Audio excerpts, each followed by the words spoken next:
తెలంగాణలో నేడు భారీ వర్ష సూచన జారీ చేశారు. ఇవాల్టి నుంచి రాష్ట్రంలో రుతుపవనాలు చురుగ్గా మారే అవకాశం ఉందని తెలిపారు. నేడు పలు జిల్లాలో తేలికపాటి నుండి భారీ వర్షాలు కురిసే ఛాన్స్ ఉందని అంచనా వేశారు. ఆదిలాబాద్, ఆసిఫాబాద్, నిర్మల్, నిజామాబాద్, కామారెడ్డి, సంగారెడ్డి, మెదక్, సిద్దిపేట్, జగిత్యాల, మంచిర్యాల, పెద్దపల్లి, భూపాలపల్లి, ములుగు, భద్రాద్రి కొత్తగూడెం, వరంగల్, మహబూబ్ నగర్ జిల్లాలో మధ్యాహ్నం నుండి రాత్రి వరకు వర్షం కురిసే అవకాశం కొనసాగుతా ఉంది.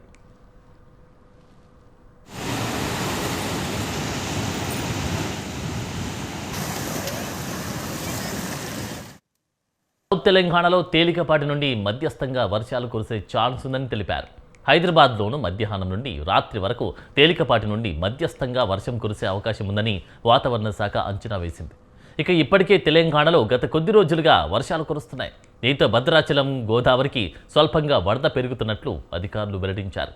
ఎగువన కురుస్తున్న వర్షాలతో గోదావరి నదిలో వరద వస్తోందని, ప్రస్తుతం భద్రాచలం వద్ద 15.3 అడుగులకు నీటి మట్టం చేరిందని అధికారులు అంటున్నారు.